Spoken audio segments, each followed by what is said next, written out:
Bienvenidos una vez más a nuestro estudio de la Palabra de Dios. Un gozo, un gusto estar siempre con ustedes, que yo sé que han estado al pendiente de estos estudios, que deseo con todo mi corazón que hagan o que sean de grande bendición y que sigan siendo de grande bendición en sus vidas, porque de eso se trata, de que nosotros podamos apercibirnos de las riquezas tan grandes que hay a través del estudio de la palabra. Entonces vamos a entrar enseguida a nuestro último estudio del libro de Apocalipsis, y no es tanto el libro de Apocalipsis, sino que terminamos con el estudio acerca de la segunda venida del Señor Jesucristo, que fue dividida en dos partes, ¿verdad? Una que concierne a Israel y la otra que concierne a la iglesia. La que concierne a la iglesia es el rapto, el arrebatamiento de la iglesia, y lo que concierne a Israel tiene que ver con lo que hemos venido estudiando en el libro de Apocalipsis, acerca de la segunda venida corporal, literal, visible y gloriosa de nuestro Señor Jesucristo, para establecer su reino aquí en la tierra, dentro del tiempo y dentro de la historia. Entonces, este es nuestro último estudio. Voy a tratar también de a ver si puedo acomodar el estudio en un tiempo que me deje dentro de la hora que tengo para hacer unos anuncios acerca de la serie que viene más adelante, enseguida, después de estos estudios. Una serie también que, así como ha sido bendición este estudio, va a ser, creo yo que va a ser de grande bendición primeramente a mi vida, porque ustedes entienden, los que tienen un ministerio de predicación y de enseñanza, o ustedes están evangelizando gente y todo eso, ustedes entienden que cuando uno habla, esas palabras que uno habla en cuanto al Señor se están cincelando mucho en mi corazón, en su corazón, en el mío, y están engrandeciendo esa convicción acerca de lo que nosotros hemos creído. Entonces el primer bendecido soy yo cuando yo doy cada uno de los estudios. Entonces vamos a pasar inmediatamente ya al libro de Apocalipsis, capítulo 20, del verso 11 al 15. Ténganlo ahí abiertos sus Biblias. Lo que vamos a leer enseguida es uno de los pasajes más serios y trágicos de toda la Biblia, conocido generalmente como el juicio del gran trono blanco. Es la última escena de una sala de justicia que tendrá lugar en algún punto del espacio infinito. Ahorita les voy a decir más adelante por qué digo esto. Lo que quiero decir es que la gran mayoría de nosotros conocemos lo que es una corte de justicia, donde hemos comparecido por alguna infracción de exceso de velocidad o de la aseguranza que se venció, pero sabemos lo que es estar entre una gran cantidad de gente de toda clase, de toda índole, algunos vestidos de corbata, otros con ropa casual, otros con ropa de trabajo, y otros de plano no les interesa cómo ir vestidos, aunque saben que van a una corte donde va a estar un hombre, el juez, ahí delante, y que vas a tener que mostrar toda tu reverencia, respeto, lo que tengas por la investidura de ese hombre, pero te vas a encontrar con toda clase de gente ahí. Pero lo que quiero decir es que todos vamos a estar delante de ese hombre que se sienta en una parte alta, en una plataforma alta, como son los tronos, ¿verdad? Quien nos va a decir el costo o el pago o la sentencia de nuestra infracción. Entonces, en este pasaje que les estoy mencionando de capítulo 20 y del verso 11 al 15, es una experiencia en una corte muy diferente a todo lo que esta tierra jamás ha conocido. Jamás lo ha conocido, nunca. El juicio ante el trono blanco no será semejante en nada a los juicios en las cortes que nosotros conocemos, que usted y yo conocemos. Yo sé que la mayoría de ustedes, no todos posiblemente, pero la mayoría de ustedes hemos recibido un ticket ahí, ¿verdad? De speed limit, como le llaman, de exceso de velocidad o como le digo, aseguranza. Pero en el juicio ante el trono blanco no se va a debatir su culpabilidad ni su inocencia. Habrá un juez, pero no va a haber jurado. Habrá un fiscal acusador, pero no un defensor. Habrá sentencia, pero no va a haber apelación. Es por eso que al juicio del gran trono blanco se le ha llamado el juicio final de toda la humanidad. Todo el mundo va a comparecer ahí. Desde la caída de Satanás, el padre de la mentira, este ser diabólico ha intentado engañar a las personas en cuanto a la realidad de un juicio venidero. Ha hecho todo lo posible por convencer a las personas de que no habrá un juicio final. Satanás ha engañado a los incrédulos y les ha hecho creer que pueden vivir como les plazca, o hablando en palabras de los mexicanos, como le dé su gana, como le dé su regalada gana, sin temor que dar cuentas o sin temor a un castigo futuro. Debemos de recordar Génesis capítulo 3 y el verso 1 al 4, cuando este ser diabólico, este ser celestial llamado Satanás, le dijo a Eva: ¿con que Dios os ha dicho no comas de todo árbol del huerto? Y Eva le contesta: no, de todo árbol del huerto podemos comer, pero del árbol que está en medio del huerto dijo Dios que no comamos, ni siquiera que lo toquemos, porque si no, vamos a morir. ¿Y cuál fue la contestación de Satanás en el verso 4? Muy importante eso. Que le dijo: no moriréis. Esa es la arma más poderosa de Satanás. Porque lo que está expresando ahí es su engaño en relación con el juicio sobre el pecado. Hay juicio sobre el pecado. Miren, ningún ser humano puede contra el pecado. Él se cree muy inteligente, cree que la puede hacer, pero cuando se trata del pecado, no la vas a poder hacer. Vas a querer ocultar, vas a querer pasar desapercibido, crees que nadie te vio, crees que nadie va a saber, pero tarde que temprano se va a descubrir. Entonces no te dejes engañar por Satanás. No te dejes engañar por él. Él es, por eso se le llama el padre de la mentira, el engañador de todas las naciones y de toda la gente.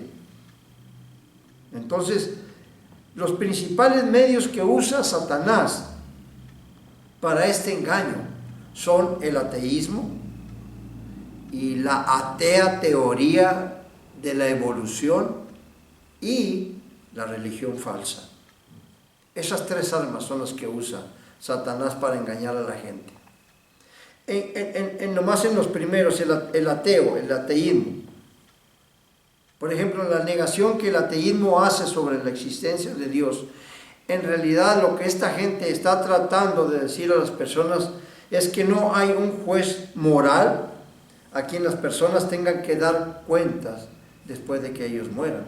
Eso es lo que tratan de decir el ateo. Cuando te dicen: oh, yo no creo en Dios, no creo en la existencia, tú eres honesto y no hay Dios. Lo que están tratando de decir, que tú puedes vivir la vida como a ti te plazca. Eso de que dar cuenta después de la vida, no hay nada de eso. Entonces, vamos a Apocalipsis capítulo 20, del verso 11 al 12 primeramente. Apocalipsis capítulo 20, del verso 11 al 12. Y vi un gran trono blanco y al que estaba sentado en él, de delante del cual huyeron la tierra y el cielo, y ningún lugar se encontró para ellos. Verso 12, vamos a leer la mitad, ahí me voy a parar. Y vi a los muertos, grandes y pequeños, de pie ante Dios. Vamos a pararnos ahí, en esa parte. Dice, y vi, muy conocida esa palabra, ¿se acuerdan? La famosa frase, kai eidon, en el griego. Y vi, esa viene desde el capítulo 19, la encuentras más adelante también, pero desde el capítulo 19 la hemos visto como 7 veces. Y vi, o sea, está hablando una cronología continua de los hechos que están viendo. Entonces tú no puedes separar 19 y 20 y aún ni el 21, ni el 22. Ahí está ya una secuencia cronológica porque es el final, es la culminación del plan de Dios. No lo puedes separar. Entonces es muy importante esa palabra, aunque King James, la Biblia King James en ocasiones elimina la palabra i, kai, K-A-I en griego, la elimina. Y es una, en la gramática en español se le llama conjunción, que habla de una continuación, son hechos continuos, cronológicos, uno con otro. Entonces, la famosa frase esta que les digo yo, Kai Eidon, presenta una vez más una nueva visión en Apocalipsis. Y lo primero que Juan vio fue un gran trono blanco y al juez sentado en él y a todos los acusados ante él. Y después de describir esa visión, Juan observó una asombrosa realidad. ¿Cuál es esa? Que delante de él huyeron la tierra y el cielo. En esta visión Juan está describiendo tomen atención a esta palabra en español, en inglés no la puedo escribir ahorita, pero es que descreación, es lo que está describiendo Juan en esta parte. Descreación del universo. La tierra cambiará de su forma por los devastadores juicios de la tribulación, ¿se acuerdan? Cambió. Bueno, va a cambiar, estoy hablando en futuro porque todavía no sucede, lo puedo hablar como Dios lo dice, ¿verdad? Que Él llama las cosas que no son como si fuesen. Lo puedo hablar en tiempo presente, pero tengo que hablarlo en futuro porque eso va a suceder. Y así lo creemos, nosotros como creyentes de la palabra de Dios, así lo creemos. La tierra cambiará de su forma por los devastadores juicios de la tribulación. Ya los estudiamos, ¿se acuerdan cómo quedaron? Aún los juicios de las copas, ahí fue una continuación tremenda. Quedó, nomás imagínense cómo quedó esa tierra. Bueno, entonces en el milenio, cuando estudiamos lo del milenio, hablamos de que la tierra iba a ser restaurada, iba a ser rejuvenecida. La maldición que fue hecha en el principio se iba a revertir y se iba a llevar a cabo un cambio topográfico en toda la tierra, a dejarla en un estado a como estaba antes del diluvio.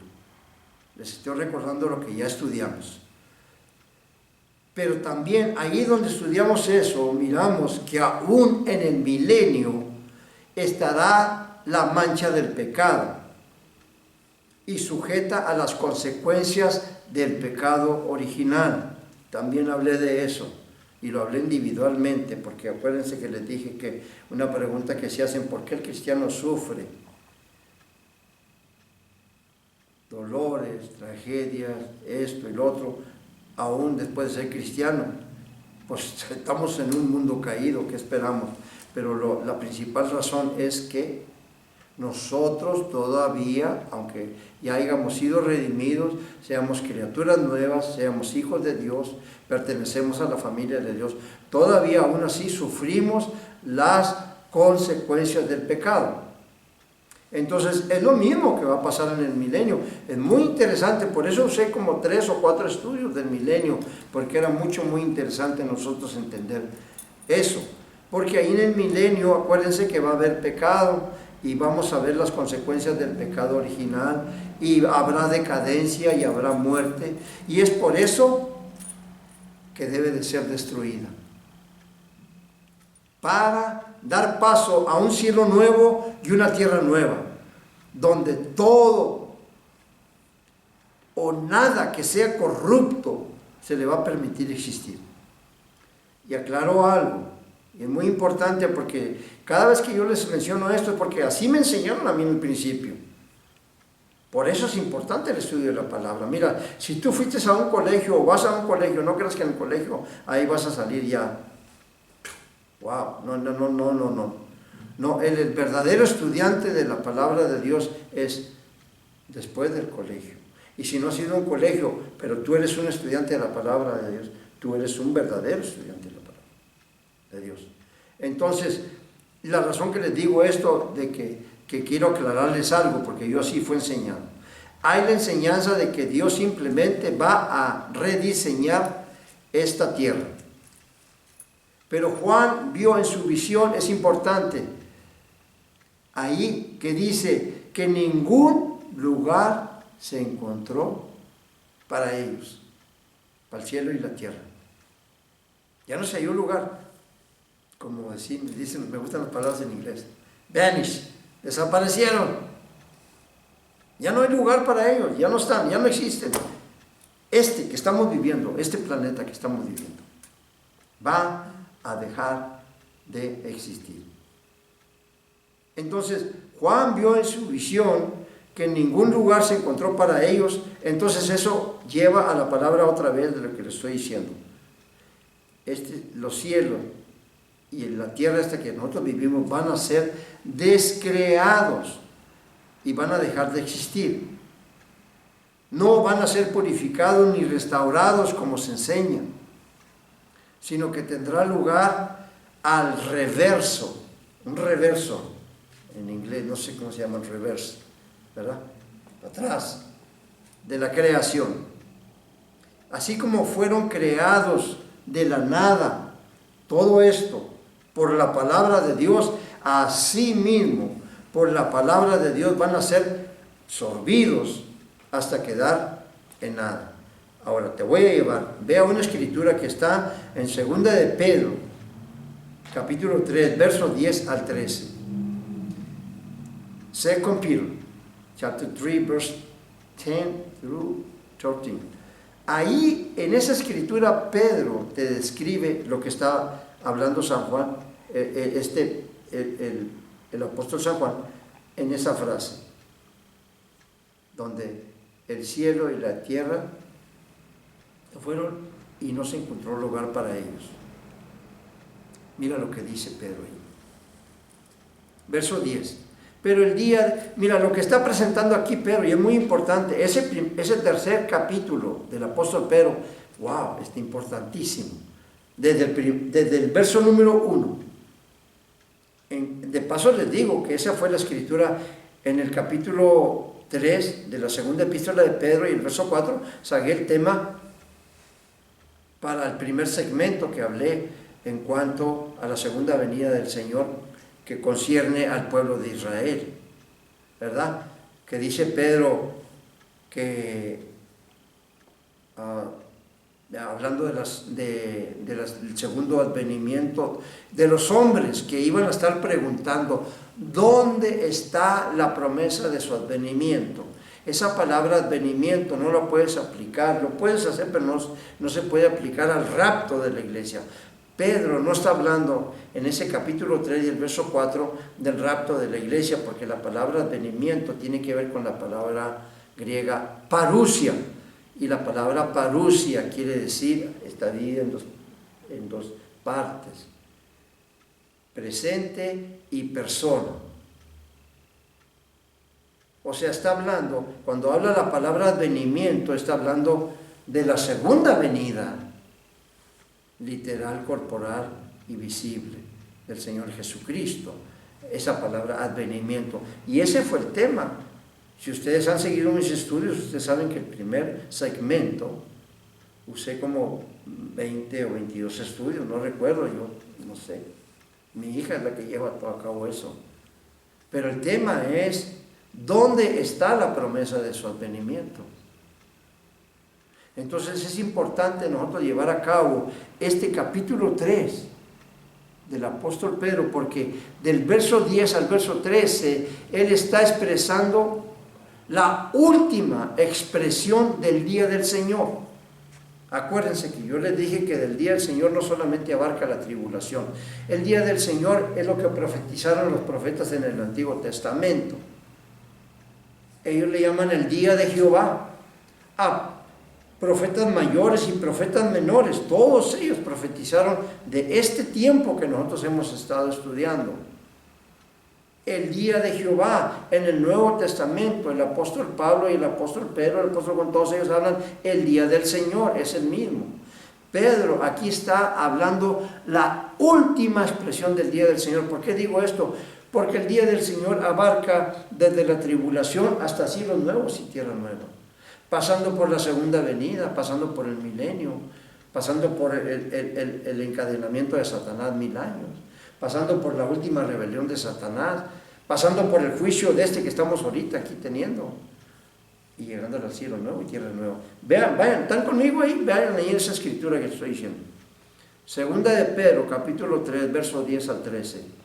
Dice el verso 10, pero el día del Señor vendrá como ladrón en la noche. ¿Se fijan?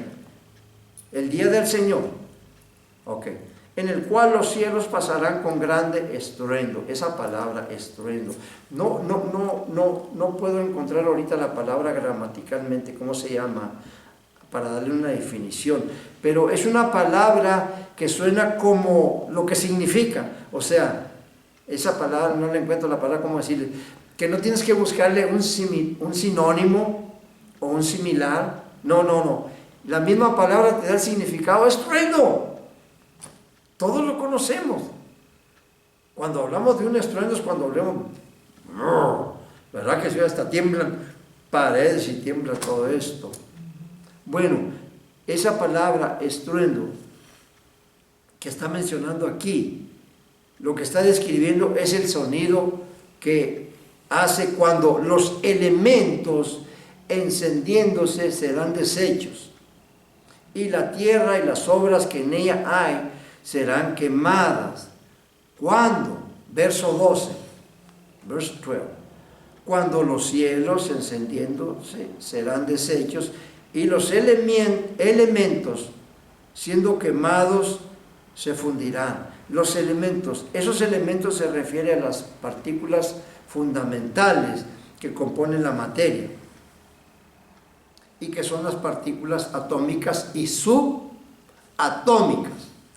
Ahora, al ser deshechas, otra traducción muy importante, es mejor, disueltas, al ser disueltas, esas partículas atómicas y subatómicas, al ser disueltas, el universo actual en el cual nosotros estamos viviendo va a explotar como una bomba nuclear, y el intenso calor que va a despedir literalmente va a disolver todo lo que hay en los cielos y en la tierra. Pero aquí viene lo importante y lo bueno. Miren, verso 13. Miren lo que dice el verso 13. Pero nosotros esperamos, según sus promesas, cielo nuevo y tierra nueva en los cuales mora la justicia. Entonces lleven en cuenta esa declaración de Juan ahí, que el cielo y la tierra desaparecieron y ya no se halló lugar para ellos. Tengan en mente esto. Ustedes estudiantes de la palabra, ustedes maestros, predicadores, todo esto es muy importante. Ahora, nomás imagínense ustedes al apóstol Juan en una cueva o en una ladera de la isla de Pasmo, no sé dónde pudiera haber estado, su cuerpo, ¿verdad? Su espíritu fue sacado y está viendo todas estas visiones, pero él, en esas visiones él está teniendo esta aterradora visión donde se está moviendo todo y todo, la explosión y todo cambiando y todo eso. Entonces ahí él enseguida está viendo el último elemento de esta horrible historia. Miren lo que dice: y vi a los muertos, grandes y pequeños, de pie delante de Dios. De paso, quiero decirles esto, hay que tener mucho cuidado y no confundir el tribunal de Cristo con el juicio del gran trono blanco. Hay muchos creyentes que todavía están confundidos en cuanto a los juicios que vendrán. Algunos hasta han considerado que este es un juicio en donde todas las personas van a comparecer ante Dios y que Él los va a separar a derecha y a izquierda, como las ovejas con los cabritos. Los salvados a un lado y los otros, los no salvados a otro lado. Creo yo que ellos se están confundiendo con el juicio final, que ellos están confundiendo el juicio final del trono blanco con el juicio de las naciones que llevó a cabo el Señor Jesucristo después de la tribulación. ¿Se acuerdan? Muchos confunden eso. Es más, esa escritura de capítulo 25 de Mateo, donde el Señor Jesucristo habla del juicio de las naciones, le dan unas aplicaciones para allá y para acá y para todo, y nunca he oído una interpretación. Sí la he oído de los enseñadores que verdaderamente están en profecía, pero la agarran para un lado y para otro. Está bien, pues, ok, siempre y cuando sepas verdaderamente la interpretación. Si vas a hacer aplicación, lo primero que tú tienes que saber es que tienes que saber la verdadera interpretación de la palabra, para que verdaderamente puedas hacer una buena aplicación. Porque según una regla de la hermenéutica es que la Biblia, una sola interpretación, pero muchas aplicaciones. Pero de esas muchas aplicaciones, oye, tienes que saber qué aplicación vas a dar. Y los que tienen ministerio de la cárcel lo usan mucho eso. Y los que están en la cárcel y nunca me visitaste, mira, y aquí estamos, aquí nosotros, aquí. Está perfecto, está correcto, no estoy, con todo respeto lo digo. Y gracias a Dios por esos ministerios que van a los ministerios de la cárcel y todo eso, pero no, es bueno nosotros entender verdaderamente a qué se está refiriendo. Entonces, hay otros cristianos que preguntan que si un día vamos a comparecer todos ante el juicio de Dios. Yo les digo que sí, pero les digo, no todos juntos. Sí vamos a comparecer, pero no todos juntos. ¿Por qué? Porque los creyentes van a comparecer ante el tribunal de Cristo, que tiene lugar justo después del arrebatamiento y del rapto. Acuérdense que ya estudiamos eso. En el arrebatamiento, en ocasiones se me traba la lengua, pero yo sé los trabalenguas. Yo puedo decirles ahorita en trabalenguas cuando estaba chico, pero en ocasiones se me traba la lengua. El arrebatamiento, después del arrebatamiento, que vamos camino a casa del Padre, como dijo el Señor Jesucristo, va a haber una parada. Y ese es el tribunal de Cristo. Ahí se va a llevar a cabo el juicio de los creyentes. Y los no creyentes no van a estar ahí en ese juicio del tribunal de Cristo, sino que ellos van a comparecer ante el juicio del gran trono blanco. Y en ese juicio final, vuelvo a recalcar, los creyentes no estarán ahí. Quiero que sepas, ¿cierto? Me la han hecho muchas veces esa pregunta. Y me la acaba de hacer una persona en la escuela dominical también. Estuve tocando hace tiempo y un tiempo y me volvió a eso. Y es muy importante hacer esta distinción. ¿Sabe por qué? Porque si usted es creyente, no se preocupe usted, porque no va a estar ahí en el trono blanco. Pero si usted no es salvo, usted está en un gran problema. Se lo digo con todo el amor de Dios. En serio. Cuando dije en el principio del estudio que el escenario de este juicio es el indescriptible, uno que no se puede escribir, vacío, que está entre la extinción del universo o el fin del universo actual que estamos viendo y el cielo nuevo y la tierra nueva. Porque muchos se preguntan, ¿dónde se va a llevar a cabo el juicio? No lo sabemos. Pues no hay cielo, no hay tierra. ¿Dónde? Pues ahí, en un vacío, en el espacio. Pero está entre el juicio, entre la extinción del universo y la creación de cielo nuevo y tierra nueva. Ahí en ese intermedio, ahí se va a llevar a cabo el juicio. No sabemos verdaderamente. Por eso dije en el principio, en el espacio infinito. Entonces es importante eso, porque más que todo las personas que están ante el juez están físicamente, hay como lo dice ahí la Escritura, muertos, pero con un cuerpo, porque dice la Biblia ahí en la Escritura que están de pie delante de ellos, de Dios, están de pie. Eso me enseña a mí que aquí ya se llevó a cabo la segunda resurrección. ¿Se acuerdan del estudio que tuvimos anteriormente al milenio? Bienaventurado y santo aquel que tiene parte en la primera resurrección. ¿Por qué? Porque la segunda muerte no tiene potestad sobre ella. Esta es la segunda muerte. El juicio en el trono blanco y la sentencia final, el lago de fuego. Esa es la segunda muerte. Entonces la Biblia enseña que ningún creyente, esto es muy importante, apunten esa escritura, yo sé que no la van a apuntar en la misma rapidez. La Biblia enseña que ningún creyente será sometido al juicio de Dios, ya que ninguna condenación hay para los que están en Cristo Jesús. Romanos capítulo 8 y el verso 1. Además dice, y todo aquel que en él cree no será condenado. Juan capítulo 3 verso 18.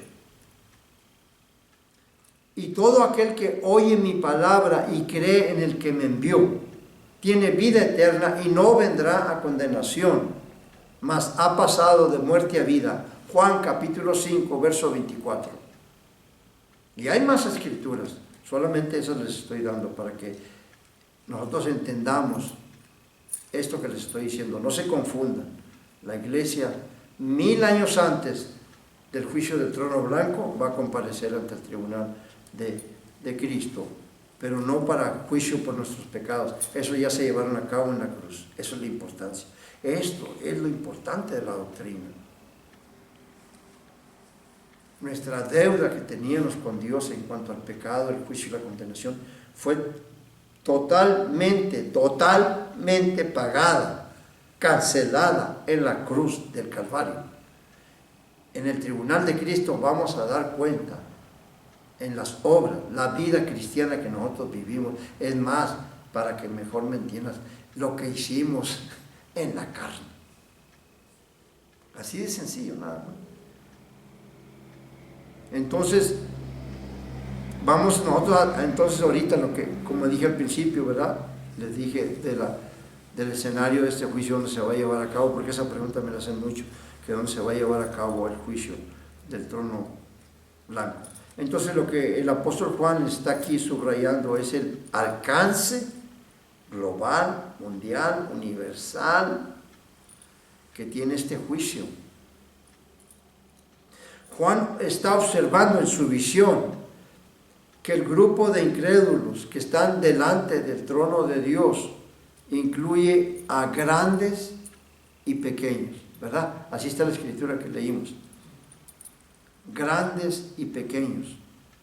Todos van a enfrentar el juicio de Dios. Las personas de influencia y las personas de poca importancia o sin importancia. Famosos y no famosos.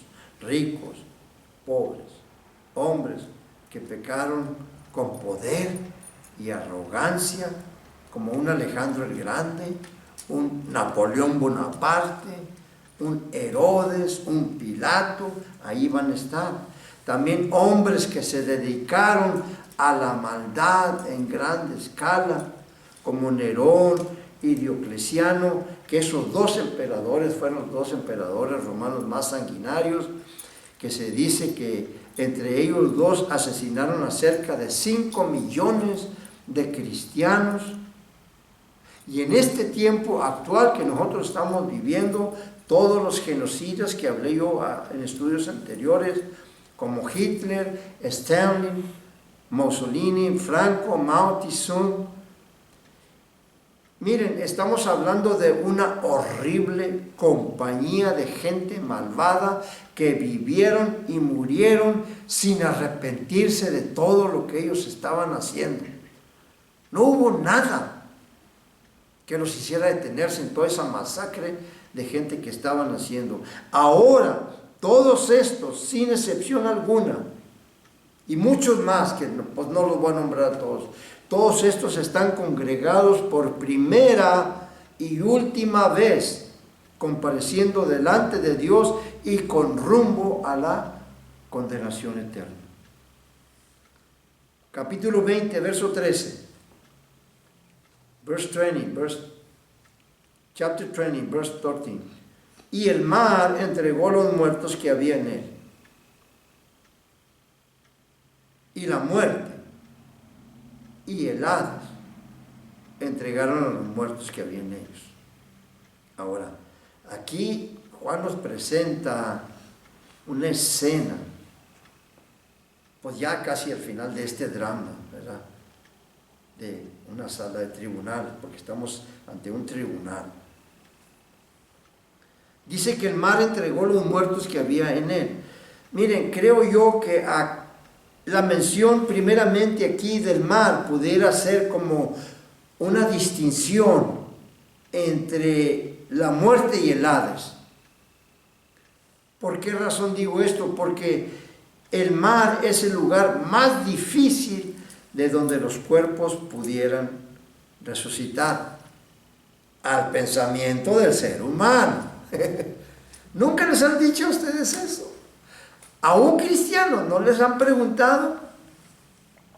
Una gran mayoría de gente, cristianos e incrédulos, y ahorita que acabamos de pasar el tiempo de la resurrección del Señor Jesucristo, la pregunta que te hacen, nunca te han hecho esta pregunta: ¿y los que mueren en el mar, comidos por una gran cantidad de animales marinos, cómo van a resucitar? Si ya se los comieron los peces, como el ejército egipcio de Faraón, ¿verdad? Que fueron comida de peces. Ellos sí fueron comida de peces. Bueno, ellos también van a resucitar, aunque se los hayan comido los peces. Y cuando a mí me dicen eso, yo les pregunto: ¿habrá algo imposible para Dios? Y ya no dice nada. Dios va a llamar de las profundidades del mar a nuevos cuerpos, para que toda esa gente que perecieron en el mar a lo largo de toda la historia humana estén presentes y de pie delante de aquel que los va a juzgar. Así de sencillo. Pues comenzando con los que se ahogaron en el diluvio, los que murieron en combates en el mar, tanto en el tiempo antiguo como en este tiempo presente, con las dos grandes guerras mundiales, junto con los que se hundieron en el Titanic, ¿verdad? Que fueron cerca de 1500 personas las que murieron. Y luego, eso sucedió en el año 1912. 3 años después, en el 1915, se hundió otro barco, el Lusitania, no sé si lo han oído mencionar, pero ese fue hundido por un submarino alemán,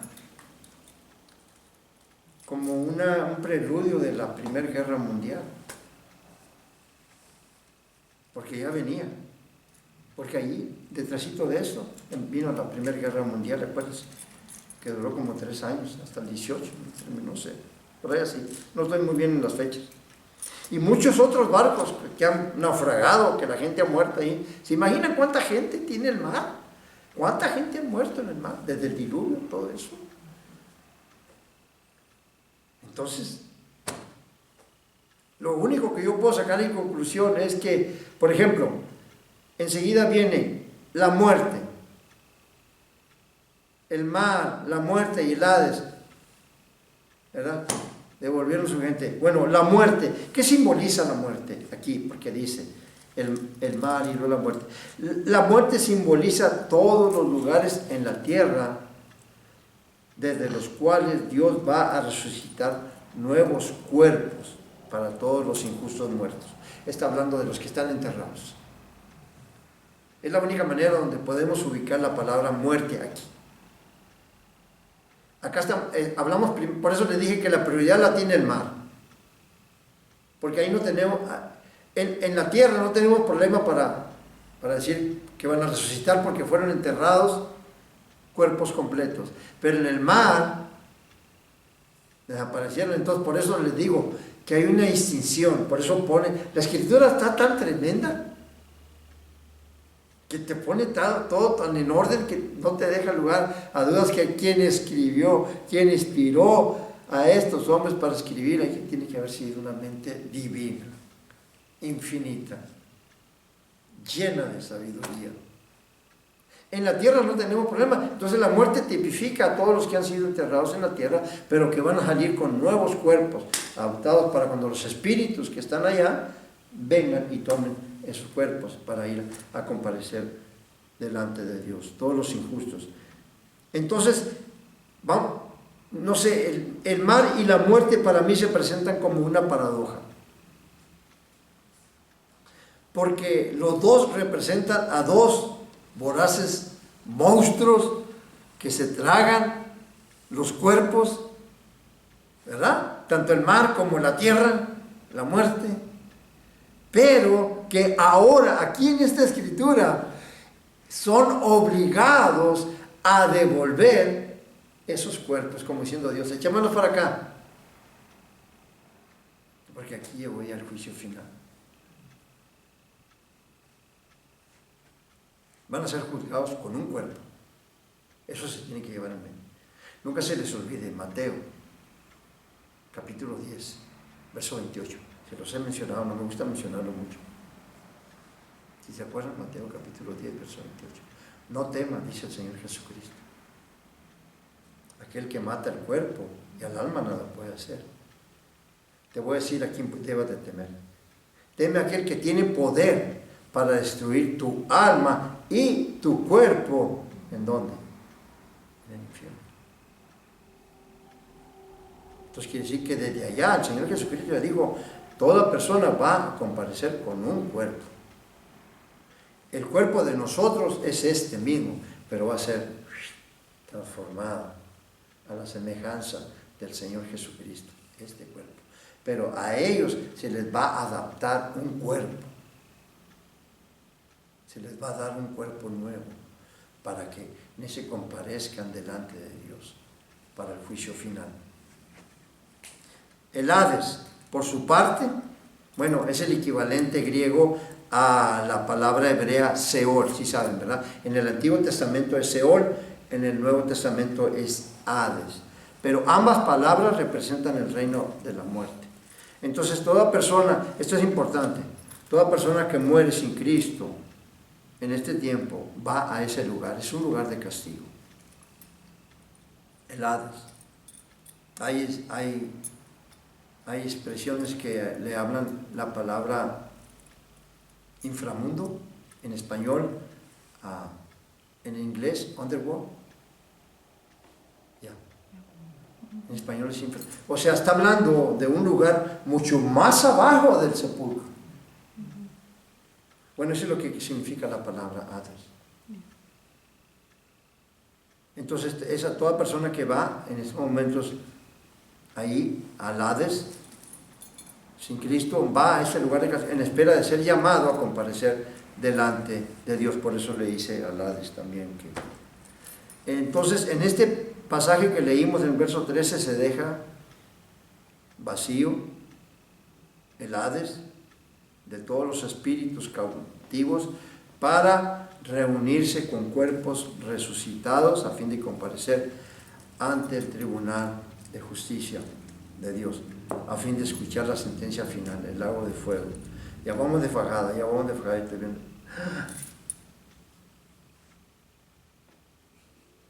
Ya, le corto. ¿Tengo 5 minutos?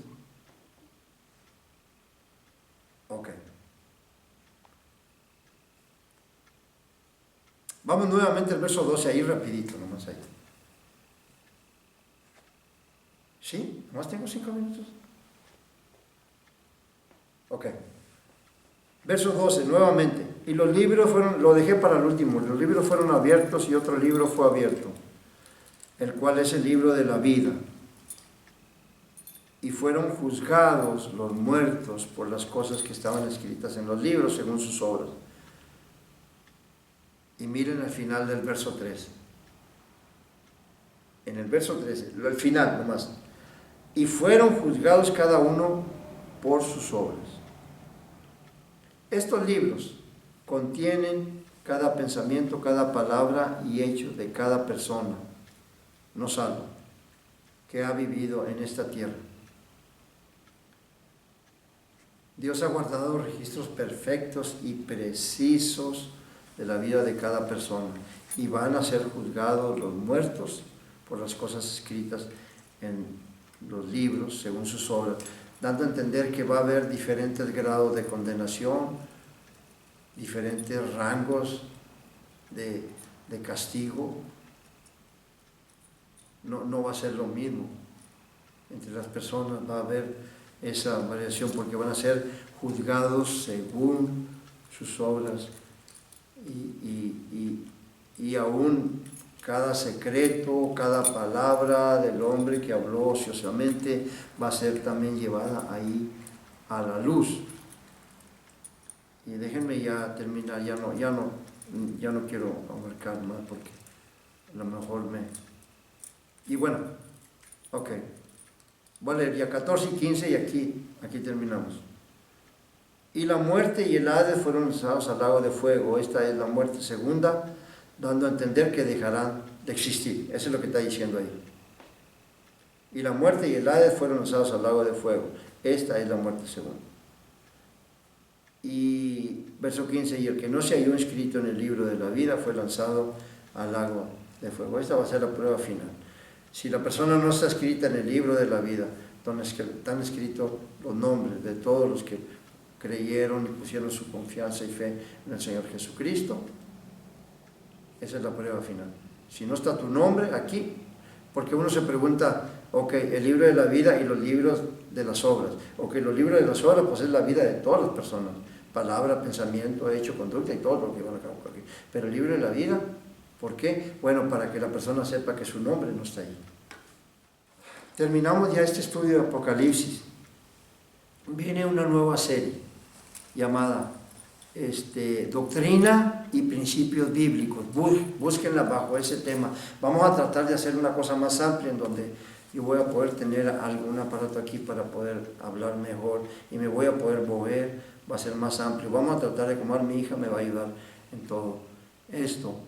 Y es una nueva serie muy importante, Doctrina y Principios Bíblicos. Pero ahí mismo abajo voy a poner cada tema que esté hablando de doctrina y principios bíblicos, voy a poner el nombre del estudio que vamos a tener. Voy a necesitar como unos 5 estudios en cada tema que voy a estar tratando, porque yo ya los he dado, yo sé, y cada vez estoy viendo y viendo. Entonces son 5 estudios en cada tema que voy a estar dando. Entonces ahí van a ver el encabezado. Por ejemplo, el primer tema que empecemos, y que es el que quiero empezar, es de que cómo es que pasamos de una muerte espiritual a una vida espiritual. Eso es muy importante que el cristiano sepa la vida que está viviendo. ¿Y por qué? ¿Cómo? ¿Cómo fue que sucedió? ¿Qué fue? ¿Qué se llevó a cabo? Que muchas veces tú ni te has dado cuenta. Pero es muy importante para entender nuestra posición con Dios y podamos tener una buena relación con Dios. Eso es el primero. Entonces, el segundo es el anuncio de nuestra ubicación aquí, en la iglesia. Estamos en West Julius Boulevard, 1202. Estamos en una área, es Julius, Texas, pero son como 3 towns pequeños, son 3 pueblos aquí, 3 ciudades pequeñas, que es Julius, es Bedford y es Hearst. Y le llaman el HIV, porque es H-I-B. Pero aquí estamos colindando con Irving, estamos colindando también con Grand Prairie y estamos colindando con Arlington. Entonces, todo esto forma parte de lo que se llama el Metroplex en Dallas, Texas. Pero el anuncio que estamos haciendo es de la ubicación nuestra para todos aquellos que quieran, que tengan un ministerio, ya sea, por ejemplo, miren, les voy a dar, hay 3 puntos, 3 funciones principales de la iglesia. La primera, adorar a Dios. Cuando venimos a la iglesia, ese debe ser el principal motivo, venir a adorar y alabar a Dios. Y claro, alimentarnos con la palabra, pero principalmente adorar a Dios. El segundo fundamento, la segunda función de la iglesia es el amor fraternal, expresar esa comunión los unos con los otros, los hermanos. Para Dios es muy importante la comunión entre los hermanos, como dice el Salmo 133. Mirad cuán bueno y cuán agradable es, está diciendo Dios para mí, el verlos a todos ustedes juntos y en armonía, porque ahí voy a derramar no solamente mi unción, sino mi bendición y vida eterna. Entonces, y la tercera función de la iglesia más importante es alcanzar al perdido, evangelizar a los perdidos. Si tú tienes esa pasión, esa devoción para evangelismo, este es un lugar. Estamos empezando de nuevo, más adelante la pastora de la iglesia, pues lo voy a decir, es mi hija.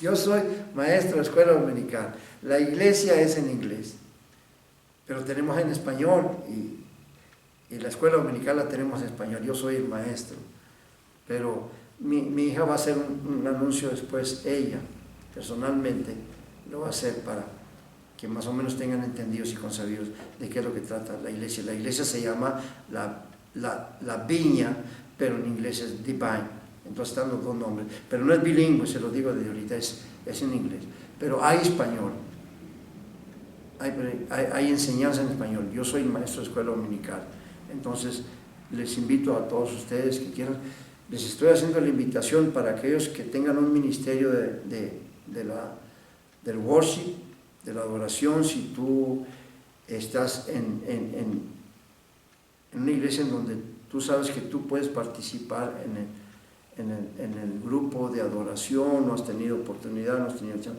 no te pido que salgas de la iglesia, nomás simplemente piensa y considera, porque si no hay la oportunidad en un lugar, puede haber la oportunidad en otro lugar. No se trata de andar sacando a nadie, sino simplemente si tú tienes ese talento para la adoración, porque la adoración es muy importante en la iglesia. Te digo que es la primera función de la iglesia, la adoración a Dios. Y necesitamos gente que nos lleve a la misma presencia de Dios por medio de la adoración. Si tú tienes ese ministerio, aquí las puertas están abiertas.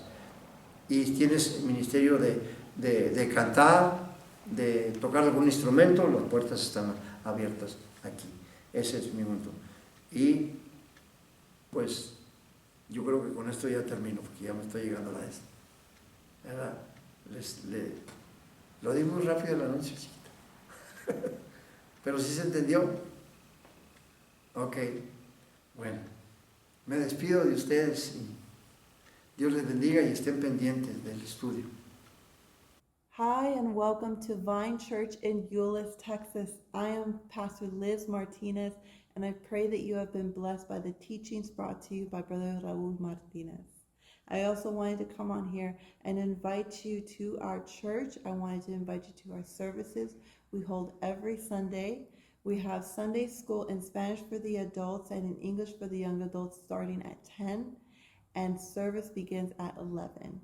If you are in the neighborhood, please join us at 1202 West Euless Boulevard in Euless, Texas. Zip code is 76040. We would love to have you.